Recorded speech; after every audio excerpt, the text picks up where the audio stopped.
Hello guys, welcome back to our channel. Silsila സീരിയലിൻ്റെ പുതിയ എപ്പിസോഡിലേക്ക് ഏവർക്കും സ്വാഗതം. ഞാൻ അപ്ലോഡ് ചെയ്ത കഴിഞ്ഞ പാർട്ട് നിങ്ങൾക്ക് ഇഷ്ടമായ അത് കണ്ടിട്ടില്ലാത്തവർ നേരെ പോയി കണ്ടിട്ട് വരിക. അതിൻ്റെ ലിങ്ക് കമൻറ്റ് ബോക്സിലും ഡിസ്ക്രിപ്ഷൻ ബോക്സിലും ഞാൻ പിൻ ചെയ്ത് കൊടുക്കാതെ.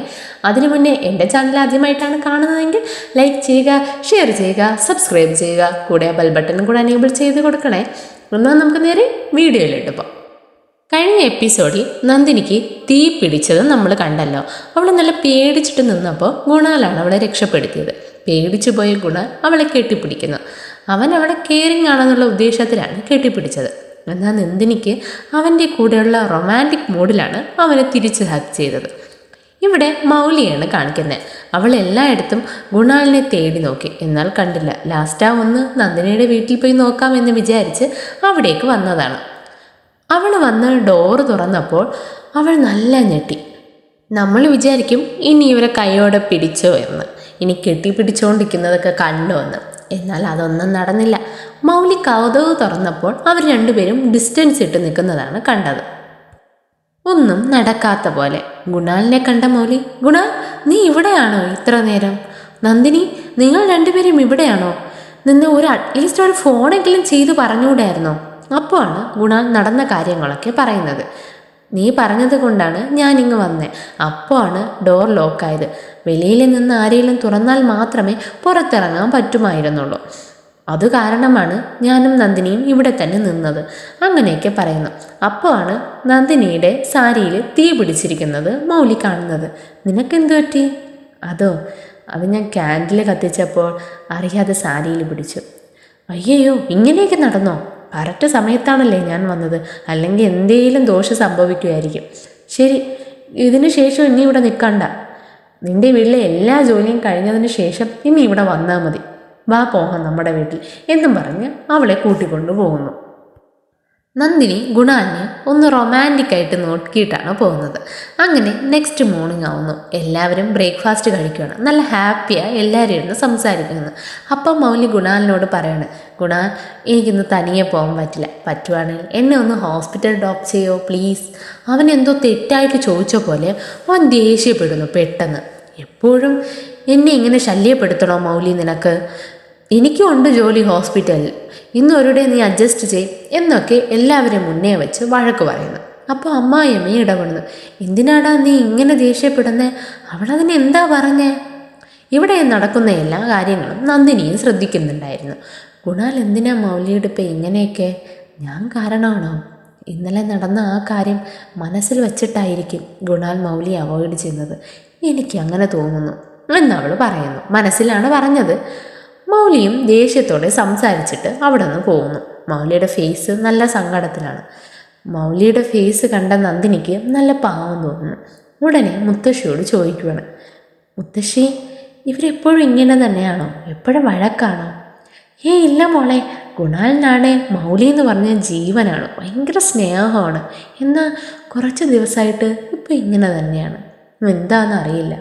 എന്നാൽ ഇത് കേട്ടപ്പോൾ നന്ദിനിക്ക് നല്ല നാണക്കേട് തോന്നുന്നു.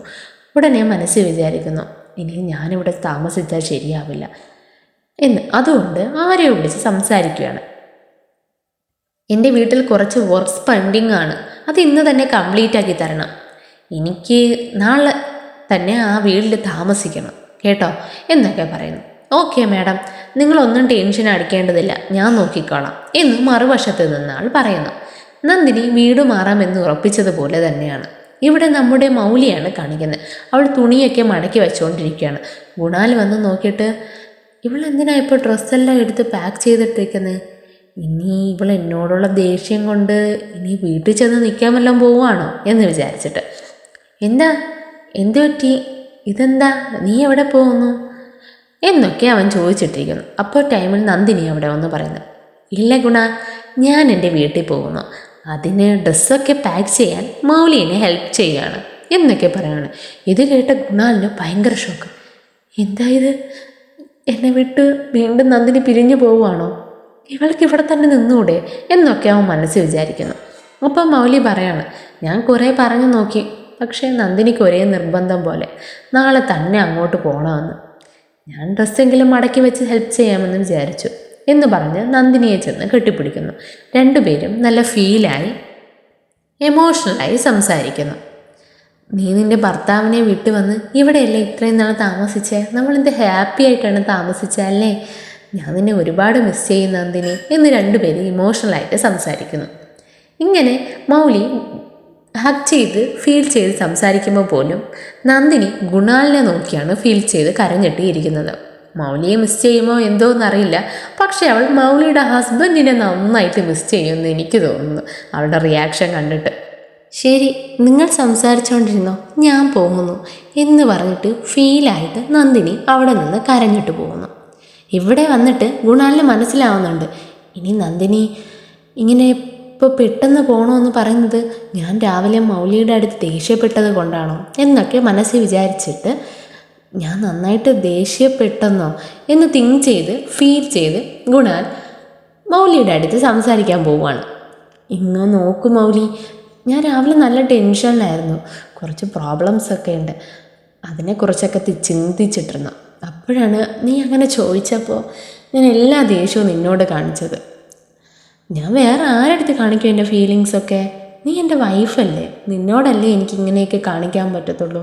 ഐ എം സോ സോറി, നിനക്ക് നന്നായിട്ട് ഹർട്ട് ചെയ്തെന്ന് എനിക്കറിയാം എന്നൊക്കെ ഫീൽ ചെയ്ത് പറയുന്നു. മൗലിക്കും നല്ല ദേഷ്യമുണ്ട് ഇവൻ ഇങ്ങനെയൊക്കെ പെരുമാറിയത്, എല്ലാവരുടെയും മുന്നേ വെച്ചിട്ടല്ലേ അവളെ ഇൻസൾട്ട് ചെയ്തേ, പാവം. എന്നാലും എൻ്റെ ഹസ്ബൻഡ് എൻ്റെ അടുത്ത് പിണക്കാൻ മാറ്റാൻ വന്നല്ലോ എന്നോർത്ത് അവൾ ക്ഷമിക്കുന്നു. കുഴപ്പമില്ല ഗുണ, സാരമില്ല, നിൻ്റെ കഷ്ടം എനിക്ക് മനസ്സിലാവും, നീ ഒന്നും ചിന്തിക്കേണ്ട, വിട്, എല്ലാം നമുക്ക് ശരിയാക്കാം എന്നും പറഞ്ഞ് സമാധാനിപ്പിക്കുന്നു. അതോടെ നൈറ്റുമാവുന്നു. ഇവിടെ നന്ദിനി നിലാവിനെ നോക്കി ആലോചിച്ചിട്ടിരിക്കുകയാണ്. ഇതുവരെ ഗുണാൽ എങ്ങനെയാണ് അവളുടെ അടുത്ത് ഇരുന്നതെന്നും ഇവർ രണ്ടുപേരും തമ്മിലുള്ള മൊമെൻറ്റ്സ് എല്ലാം ആലോചിച്ചിട്ടിരിക്കുകയാണ്. അതുപോലെ തന്നെ ഇവിടെ റൂമിൽ ഗുണാലും അതേ നിലവിനെ ഫീലിങ്സോടെ നോക്കിയിട്ടിരിക്കുന്നു. പെട്ടെന്ന് എന്ത് വിചാരിച്ചെന്നറിയില്ല, നന്ദിനിയെ കാണാൻ പോകാമെന്ന് വിചാരിച്ചിട്ട് നന്ദിനിയെ കാണാൻ പോകുമ്പോൾ അവളും നിലാവിനെ തന്നെ നോക്കിയിട്ടിരിക്കുന്നത് ഗുണാൽ കണ്ടു. ഉടനെ അവളുടെ അടുത്ത് ചെന്ന് നിന്നിട്ട് രണ്ടുപേരും സംസാരിക്കാൻ തുടങ്ങുന്നു. അപ്പം നന്ദിനി ഫീലിങ്സോടെ പറയുന്നു, ഗുണാൽ, നിങ്ങളീ ചെയ്യുന്നത് കുറച്ചുപോലും ശരിയല്ല. മുത്തശ്ശിയുടെ അടുത്ത് ഞാൻ ചോദിച്ചു ഇങ്ങനെ ഇടയ്ക്കിടയ്ക്ക് വഴക്കിടുമെന്നൊക്കെ, അപ്പോൾ പോലും ഇല്ല, ഇതിനു മുന്നേ ഇങ്ങനെയൊന്നും അടിയുണ്ടാക്കിയിട്ടേ ഇല്ല, കുറച്ച് ദിവസമായിട്ടാണ് ഇങ്ങനെയൊക്കെയെന്ന് മുത്തശ്ശി പറഞ്ഞു. അതൊക്കെ കേട്ടപ്പോൾ എനിക്ക് നന്നായിട്ട് ഗിൽറ്റി ആയിട്ടുണ്ട്.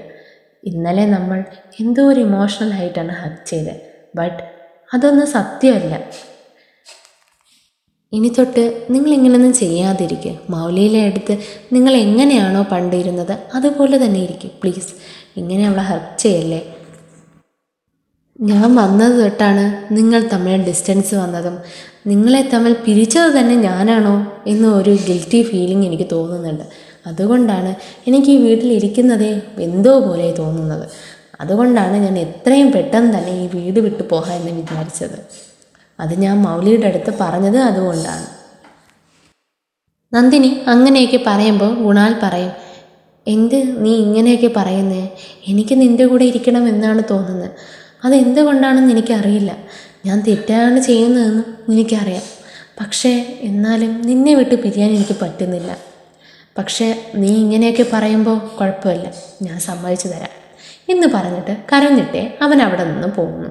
അങ്ങനെ ദൂരത്ത് നിന്ന് രണ്ടുപേരും കരഞ്ഞിട്ട് ഐ കോണ്ടാക്റ്റ് നോക്കിയിട്ടിരിക്കുന്നു. വീണ്ടും നന്ദിനി അവിടെ തന്നെ നിന്ന് കരഞ്ഞിട്ടിരിക്കുകയാണ്.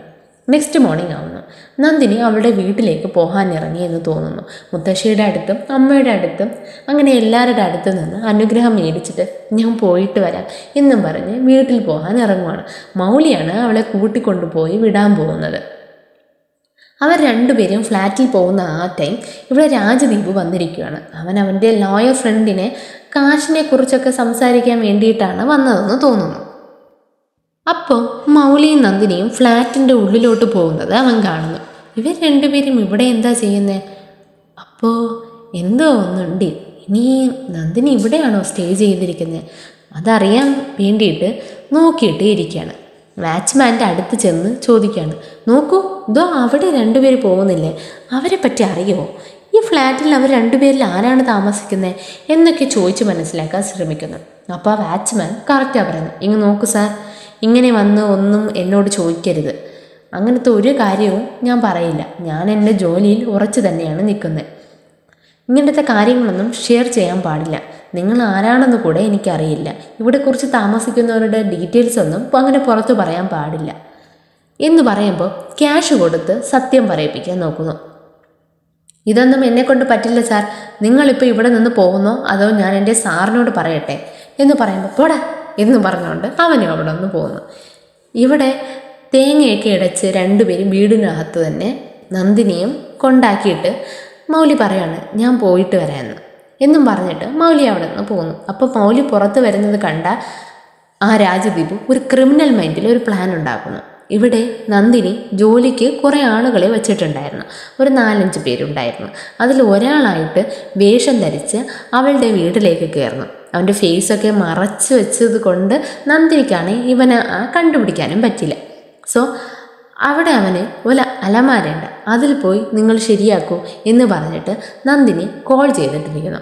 ആ ടൈം ആ സൈക്കോ ഇവിടെ അവളുടെ അടുത്തോട്ട് ചേർന്ന് വരുന്നു. ഇത് നന്ദിനിക്ക് എന്തോ പോലെ തോന്നുന്നുണ്ട്. ആരെങ്കിലും എൻ്റെ പിന്നിലുണ്ടോ എന്ന് പറഞ്ഞ് പെട്ടെന്ന് തിരിഞ്ഞു നോക്കുമ്പോൾ അവിടെ ജോലി ചെയ്യുന്ന പയ്യൻ തന്നെ എന്ന് സമാധാനപ്പെട്ടിട്ട് അവൾ കോൾ സംസാരിക്കുന്നു.